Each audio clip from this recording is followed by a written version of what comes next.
Bonjour à tous. Alors aujourd'hui, je vais vous parler d'un passage exceptionnel des évangiles, de l'évangile de Jean, chapitre 11, versets 1 à 45, à propos de la résurrection de Lazare. Et ce message, je l'ai intitulé « Ôtez la pierre ». Alors, c'est un passage assez long, je ne vais pas le lire, je vous laisserai le soin de lire dans vos Bibles vous-même, mais je vais en faire un résumé. Lazare est un ami proche de Jésus, le frère de Marthe et de Marie, Marie qui avait répandu du parfum sur les pieds de Jésus et qui les avait essuyés avec ses propres cheveux. Et Jésus était très proche de ses deux sœurs.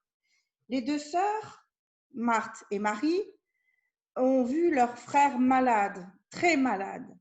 Elles ont donc décidé d'envoyer quelqu'un chercher Jésus afin qu'il le guérisse. Jésus sait déjà que Dieu a prévu quelque chose de miraculeux, quelque chose d'exceptionnel en ce qui concerne Lazare. D'ailleurs, Jésus dit que cette maladie n'est pas mortelle, mais servira à glorifier Dieu et lui-même, le Fils de Dieu. Le messager, en entendant ces paroles, n'a pas dû comprendre ce dont il s'agissait. Donc Jésus n'a pas bougé. Pendant 2 jours, il est resté sur place où il se trouvait, empéré. C'est une région à une 12aine d'heures de Béthanie, où se trouvent Marthe et Marie, le village de Lazare et des deux sœurs. Au bout de 2 jours, Jésus décide de se mettre en route pour la Judée, la province où se trouve Béthanie, et donc d'aller à la rencontre de cette famille dans l'épreuve. Les disciples de Jésus sont dans la crainte pour lui parce qu'en fait, Jésus est déjà menacé par les Juifs et les pharisiens ont décidé de le tuer déjà. Mais Jésus passe outre leur crainte et leur dit que Lazare s'est endormi et qu'il va le réveiller. Bon, là, c'est pareil, les disciples n'ont pas compris ce dont il s'agissait. En fait, Jésus leur a parlé de façon énigmatique, comme ça lui arrive souvent. Et alors, ils ont dit, bon, c'est pas grave, s'il est endormi, c'est qu'il guérira, s'il dort. Alors, Jésus leur parle de façon plus directe et leur dit, non, Lazare est mort. Et certainement, il a reçu cette nouvelle dans l'esprit que Lazare venait de mourir. Mais il leur a dit encore une parole qui a dû leur passer largement au-dessus de la tête. Ils n'ont pas compris parce que Jésus leur dit « c'est un bien pour vous que je n'ai pas été là au moment où il est mort. » Parce qu'il ne leur dit pas exactement pourquoi en fait. Mais ça, on le verra après. Thomas était là, un des disciples. Et vous savez, le Thomas qui ne croit que ce qu'il voit, comme on dit dans le dicton populaire, hein. C'est lui qui aura besoin de toucher Jésus, de toucher ses plaies pour comprendre que c'est Jésus qui est ressuscité. Mais ça, c'est à la fin des évangiles. Et donc, Thomas était là et incite les autres disciples à suivre Jésus, quitte à mourir s'il faut, quitte à mourir avec lui. Quand même courageux. Jésus se met en route avec ses disciples. Il arrive à Béthanie, mais avant de rentrer dans le village, il s'est passé quelque chose. Lazare a été mis au tombeau depuis 4 jours. Bon, à cette époque-là, on déposait les défunts dans une grotte, une caverne, si vous voulez, dont on fermait l'entrée avec une grosse pierre. La voilà la pierre. C'était risqué de faire la route parce qu'en fait, Béthanie ne se trouvait qu'à 3 kilomètres de Jérusalem. Et donc, il risquait vraiment sa vie en y allant, Jésus. Mais qu'importe, il y est allé pour la gloire de Dieu. Et il y a des Juifs, justement, qui se trouvaient dans la maison de Marthe et Marie parce que ça devait être des femmes très estimées, à mon avis. Et ils étaient venus pour les réconforter, en fait, dans leur deuil. À l'annonce de l'arrivée de Jésus, alors qu'il n'était pas encore rentré au village, Marie bondit à sa rencontre et à l'extérieur du village et lui fait quelques remarques qui pourraient être prises pour des reproches. Je l'imaginais un peu dire « Si tu avais été là, Jésus, mon frère ne serait pas mort. » Mais même dans cette remarque, je pense qu'on peut discerner que Marthe avait quand même la foi. Parce que sinon, elle n'aurait pas dit « Si tu avais été là, il ne serait pas mort. » Autrement dit, toi, tu aurais pu le sauver. Alors, autrement dit, tu aurais pu faire un miracle, mais pourquoi tu n'es pas venu? Le plan de Dieu était tout autre. Marc ajoute, au-delà de toute raison, au-delà de toute logique, elle a dit quelque chose de complètement fou aux yeux du monde. Lazare est mort. Mais pourtant, tout ce que tu demanderas à Dieu, toi Jésus, il le fera. Autrement dit, Lazare n'est pas mort et pourtant la situation n'est pas désespérée. C'est ça qui est fou. La situation n'est pas désespérée parce que toi, Jésus, tu es là et que Dieu peut t'accorder un miracle plus grand que la mort elle-même. Demande donc à Dieu de le ramener à la vie. Voilà ce qui est sous-entendu. Alors, comme on dit, la douleur fait dire des choses insensées, quelquefois. Mais la foi aussi fait dire des choses complètement folles aux yeux du monde. Et c'est ce qui arrive ici. Jésus assure à Marthe que Lazare reviendra bien à la vie. Elle répond « Oui, mais à la fin des temps, pour le jugement dernier. » Jésus lui révèle alors un aspect de son identité. « Je suis la résurrection et la vie. Celui qui croit en moi vivra, même s'il meurt. Celui qui vit et croit en moi ne mourra jamais. » Nous reviendrons sur cette déclaration par la suite. Marthe croit donc à Jésus. Elle sait dans son esprit qu'il est le Fils de Dieu, le Sauveur, celui qui avait été annoncé depuis des centaines d'années au peuple d'Israël. Marthe a donc la foi et court au village chercher Marie, qui accourt aussitôt auprès de Jésus, suivie par des Juifs qui étaient avec elle, donc devant témoins. Désespérée, Marie se jette aux pieds de Jésus et d'un élan du cœur, elle dit en pleurant « Si tu avais été là, mon frère ne serait pas mort. » Ému de compassion, en voyant son chagrin, Jésus pleura.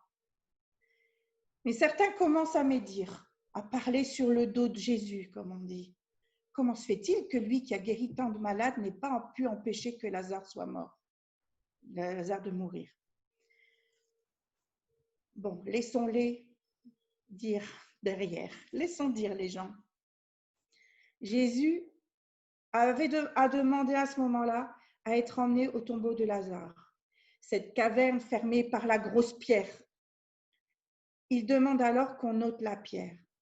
Marthe, toujours les pieds sur terre, c'est quelqu'un de très logique, Marthe, protesta qu'il devait déjà sentir mauvais. Ça fait 4 jours qu'il était enterré en Palestine, avec la chaleur, au tombeau. On n'imagine rien de formidable là-dedans. Ça devait être terrible. Jésus fait alors appel à sa foi. Ne crois-tu pas? Ne t'ai-je pas dit plutôt que si tu crois, tu verras la gloire de Dieu? Alors, sur la parole de Jésus, on retire la pierre. Jésus se met à prier le Père tout haut pour que les gens voient et croient que Dieu l'a bien envoyé, lui, le Sauveur. Jésus appelle en criant bien fort « Lazare !» et lui ordonne de sortir. À sa voix, Lazare sort, tout couvert de bandelettes qui lui entourent les pieds et les mains, ce qu'on met aux morts, et le visage couvert d'un linceul, ce voile, ce linge. Jésus commande alors « Déliez-le et laissez-le aller ». On comprend maintenant pourquoi c'était un bien pour les disciples de Jésus, que Jésus était à l'extérieur de Béthanie, que Lazare soit mort. Pourquoi? Parce que s'il avait été là, peut-être qu'il ne se serait rien passé, il n'y aurait pas eu de résurrection, il n'y aurait pas eu de miracle. Il fallait que Dieu soit glorifié au travers de ce miracle. Pourquoi? Pourquoi il a fallu que Lazare meure, tout compte fait, pour être ressuscité? Mais pourquoi ce miracle? En fait, ce miracle est là pour éveiller la foi. C'est ce que j'ai compris à la lecture de ce texte. Le but du miracle est de faire en sorte que les gens voient et croient en Dieu. Car, en fait, ce n'est pas Jésus lui-même uniquement qui fait le miracle. Il demande à son Père et son Père exauce. Donc, c'est Dieu qui est glorifié aussi là. C'est Dieu qui décide s'il y aura un miracle. Le résultat de cet événement est que beaucoup de Juifs qui étaient témoins ont cru en Jésus, ont cru en Dieu. Enfin, Dieu, oui, mais surtout en Jésus. Alors, je me suis demandé ce qu'on avait à retenir de ce récit. Qu'est-ce qui m'a parlé et qu'est-ce que ça nous apporte à nous? Déjà, la phrase clé de ce texte, « Je suis la résurrection et la vie. Celui qui croit en moi vivra, même s'il meurt. Et celui qui vit et croit en moi ne mourra jamais. » Jésus annonce un aspect de son identité au travers de ce texte. Il annonce clairement qu'en lui, Jésus, se trouve la puissance de la vie. En sa personne se trouve la force même de résurrection. Pour qu'il y ait résurrection, il faut passer par la mort, comme je vous l'ai dit tout à l'heure, mais Jésus, lui, il est la vie. Sa personne renferme une puissance qui communique la vie autour de lui. La vie, la santé, les bénédictions, mais la vie autour de lui. Ça m'a fait penser à un miracle que j'ai vu, pas en chair et en os, mais dans une vidéo. En 2001, dans l'église où j'étais, on a visionné une cassette vidéo sur l'évangéliste Reinhard Bonnke, qui est décédé l'année dernière. Reinhard Bonnke qui a été l'agent, l'outil, si vous voulez, d'une résurrection en Afrique en 2001. Alors, pour vous situer un petit peu l'histoire, un pasteur nigérian, donc c'est au Nigeria, un pasteur nigérian était mort dans un accident de voiture depuis 3 jours. Et sa veuve priait, elle ne se résignait pas à sa mort. Elle disait, Dieu, c'est pas possible, mon mari ne peut pas mourir, il n'a pas fini sa vie, il n'a pas fini son œuvre pour toi, etc., etc. Bref, sa veuve ne se résignait pas et continuait à prier depuis 3 jours pour qu'il y ait un miracle. Elle a appris à ce moment-là qu'il y avait une conférence où prêchait Reinhard Bonnke et elle a décidé d'emmener son mari mort dans son cercueil à la conférence. Cette femme, c'était une femme remplie de foi. On la voyait, elle était vraiment pleine du feu de Dieu. Et elle ne lâchait pas. Tout a été filmé, en fait. On a pu voir l'évangéliste prier à plusieurs reprises, avec autorité, proclamer d'une voix forte sur le mort au nom puissant de Jésus. Et au bout d'un certain temps, on a vu le mort s'asseoir dans son cercueil. Ça fait très, très bizarre. Mais c'est très, très, très puissant. C'était énorme. Et sa femme était là. Je le savais, je le savais. J'ai su que Dieu n'allait pas le laisser mourir. Et les gens, après, ils se sont occupés de lui, ils l'ont réconforté, etc. Lui, il était complètement... On voyait que c'était vrai. Il était perdu, il ne savait plus où il était. Il revenait à lui petit à petit. Alors, ce qui prouve bien que, encore aujourd'hui, Jésus non seulement guérit, mais délivre de la mort. Pas seulement dans l'au-delà où nous retrouverons, mais ça peut arriver encore maintenant. Encore maintenant. On peut être délivré de la mort maintenant. Parce que Jésus a en lui la puissance de résurrection. Voilà, parce que lui-même est ressuscité aussi. Il est ressuscité avec la même puissance de résurrection qu'il avait en lui. Parce qu'il a donné sa vie à la croix pour nous sauver. Il est le sauveur. Il nous libère du péché, de la maladie, mais aussi de la mort. La mort n'a pas de prise sur lui. Il est vainqueur de la mort. Ça m'a fait penser ce passage à un passage de l'Ancien Testament, Ézéchiel 37. C'est la vision des ossements desséchés. Là, je vais vous le lire. La main de l'Éternel reposait sur moi. C'est Ézéchiel, le prophète, qui parle. L'Éternel m'a transporté par son esprit pour me déposer au milieu de la vallée. Celle-ci était remplie d'ossements. Il m'a fait passer au milieu d'eux tout autour. J'ai constaté qu'ils étaient très nombreux sur le sol de la vallée et qu'ils étaient complètement secs. Il m'a dit, « Fils de l'homme, ces eaux pourront-ils revivre ?» J'ai répondu, « Seigneur éternel, c'est toi qui le sais. » Puis il m'a dit, « Prophétise sur ces eaux. Tu leur annonceras, ossements desséchés, écoutez la parole de l'Éternel. Voici ce que dit le Seigneur l'Éternel à ces eaux. Je vais faire entrer un esprit en vous et vous vivrez. Je vous donnerai des nerfs. Je ferai pousser sur vous de la chair. Je vous recouvrirai de peau et je mettrai un esprit en vous et vous vivrez. Vous reconnaîtrez alors que je suis l'Éternel. J'ai prophétisé conformément à l'ordre que j'avais reçu. Alors que je prophétisais, il y a eu un bruit. Un mouvement s'est produit et les eaux se sont rapprochées les uns des autres. J'ai regardé et j'ai vu qu'il leur apparaissait des nerfs. La chair a commencé à pousser et la peau les a recouverts en dernier. Mais il n'y avait pas d'esprit en eux. Il m'a dit, prophétise à l'intention de l'esprit. Prophétise, fils de l'homme. Tu annonceras à l'esprit. Voici ce que dit le Seigneur l'Éternel. Esprit, viens des quatre vents, souffle sur ces morts et qu'ils revivent. J'ai prophétisé conformément à l'ordre qu'il m'avait donné. Alors l'Esprit est entré en eux et ils ont repris vie. Puis ils se sont tenus sur leurs pieds. Encore un récit de choses complètement folles à laquelle on n'aurait jamais pensé.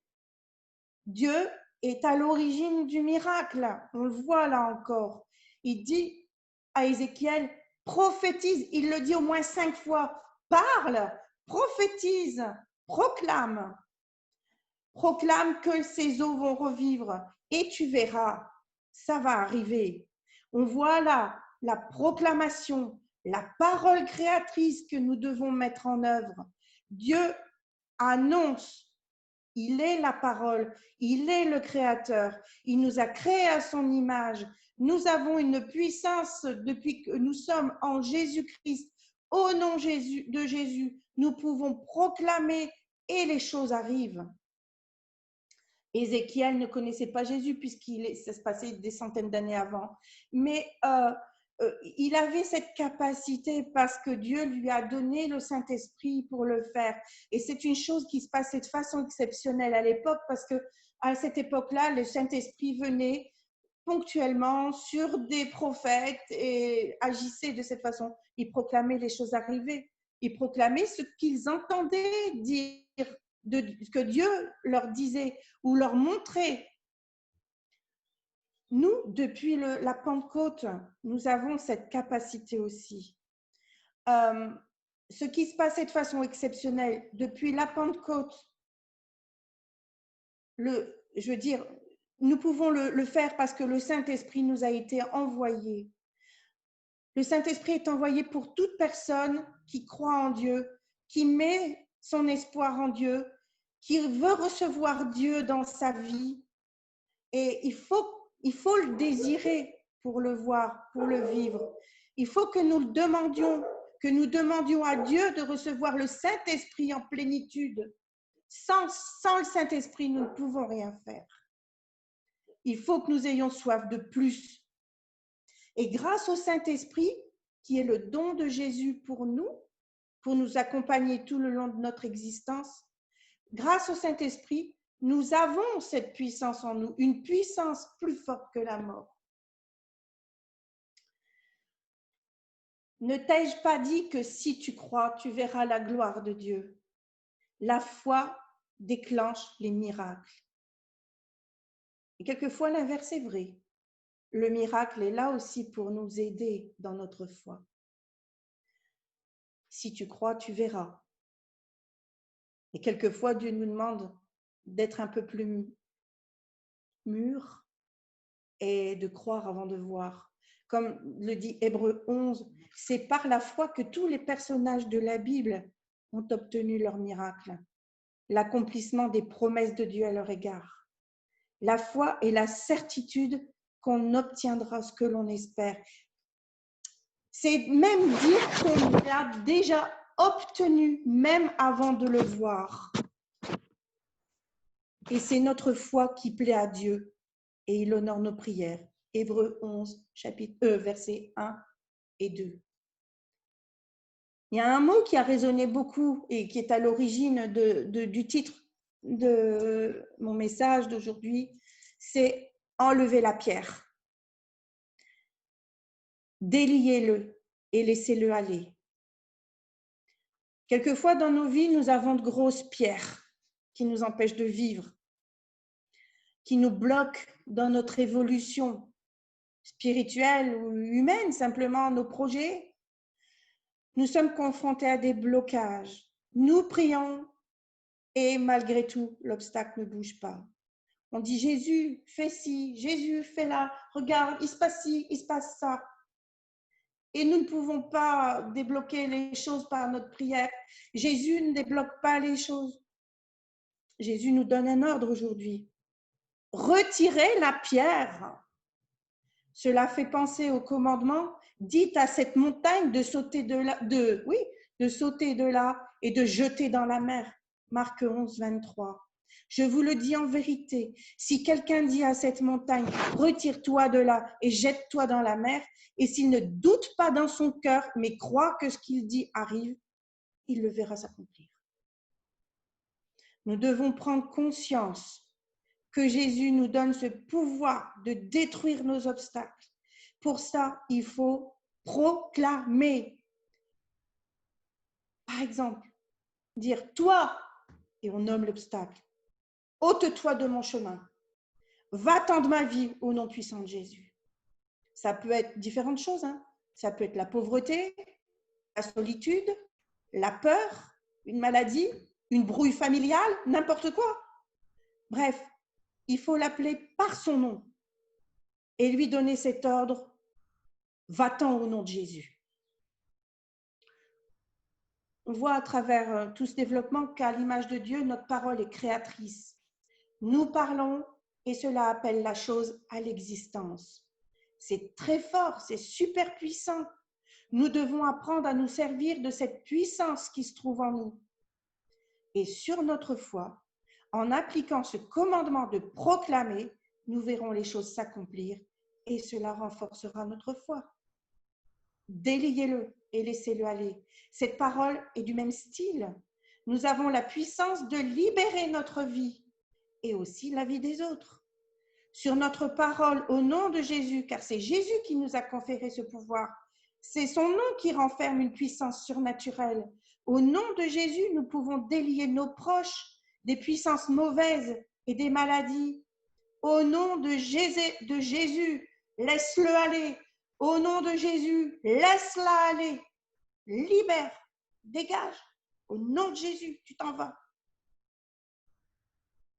Nous devons apprendre tous les jours à saisir la puissance qui est en nous et pour intercéder pour les autres.